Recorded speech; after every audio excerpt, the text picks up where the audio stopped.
And what was your aim in setting up your organisation? Well, I started by starting a column in the newspaper. Yeah.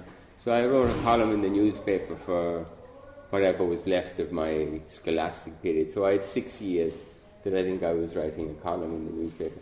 And basically bringing up the conflicts between government and community and trying to see how we could process them. Yeah? So I wasn't really advocacy, I was really conflict management is what I was doing.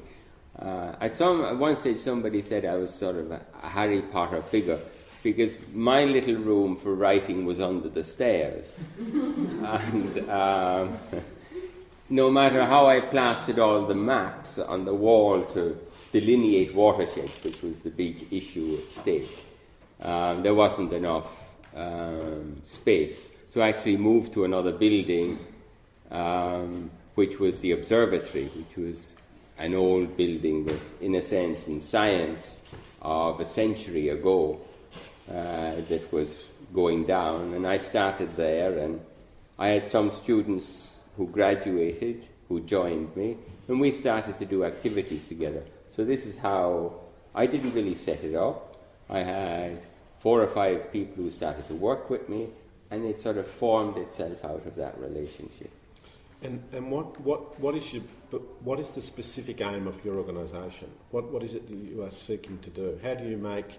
Basically, bring the science, the environmental science, to a level of explanation that actually makes sense and is usable by people. So at the present time I spend a lot of effort trying to explain why we have a landslide this side of the valley and why there's no landslide this side. Yeah? And if people, with local government, can start to relocate something that is not very measurable in the Philippines, the risk is reduced. So I've spent, in fact, the last 20 years, since 1990, the Ormoc slide and flood, where 4,000 people more died in the flood, just trying to document and analyze what happened. So at present I'm trying to compile 20 years of landslides in somewhat of a story form, or an easy understanding that has all the science in an appendix, so that local governments and communities can say, okay, this is how we can adapt. Because the disasters are so big in Asia, in these events, that there's no way we're going to just stop them. Yeah? It's not a simple policy or a simple relocation. You have to relocate towns and, millions of people overall if you're going to address that problem. So we have to strategically look at the worst areas and get government engagement in these areas and a change. And an understanding with all of the officials and communities as to what's actually happening. These events are getting worse, both because there's increased population in areas of risk, because it's the only land that's available, and the sense that our storm events are also reaching extremes that make what was a 50-year event possibly more frequent.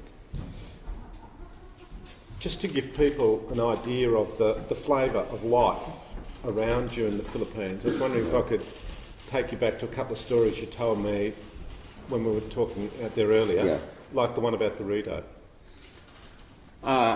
Well, in this process of formation of a Jesuit, when I'd finished theology, I was assigned to a parish.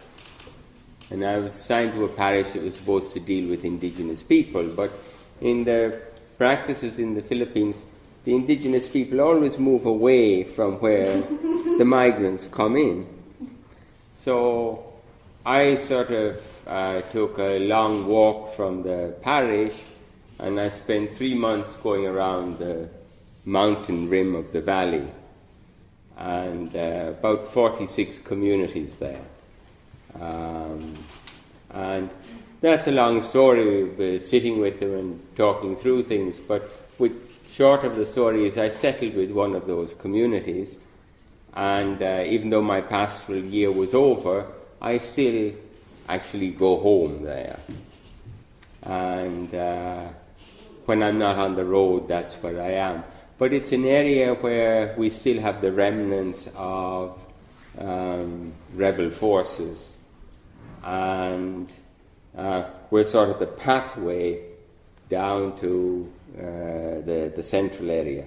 So we have there the remnants of the rebel army. We have the citizens' geographic units, which are also supposed to be helping to maintain peace and development.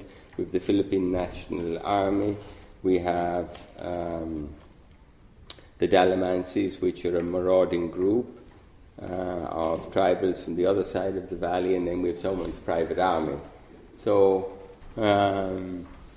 we know when violence is going to emerge in that context. It's very much planned. It is not spur of the moment. It's not a drunken moment. It's designed. And this is what is so unfair. That so much of the violence has got nothing to do with the people who are caught in it, and they're caught between it. I asked you when we were sitting outside if you ever feel spiritually defeated by these incidents of violence, like that recent one in which the 57 people were murdered. Yeah. I suppose the most difficult event you were sharing earlier on, but March 31st this year there was an attack on a military camp just down the road from me. We knew there was going to be a problem. 20 people died in that attack. A number of the kids, young men in that attack I knew because they were graduates of the school. They don't have a bone of ideology in them. And there were very quiet moments trying to put together how can this possibly happen. And the fear coming because we knew we would get both armies coming through us afterwards. And it's always a tussle. And someone falls down. That it was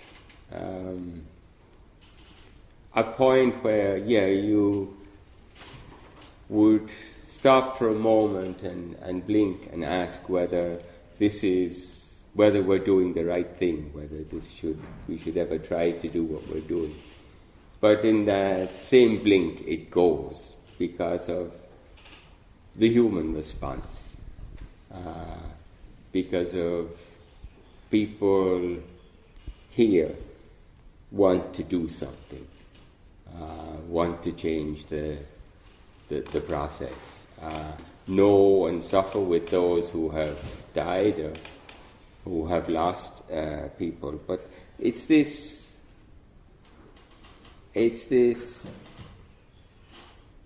energy that comes up that for half a moment you doubt, and then you go on. And in one sense you're buoyed up just by the freedom of the human expression and the energy that comes back. I've noticed in listening to some of you talk in the Brosnan Centre or different areas that it's got to do with the immediacy of the other person, and there is no way you can give up.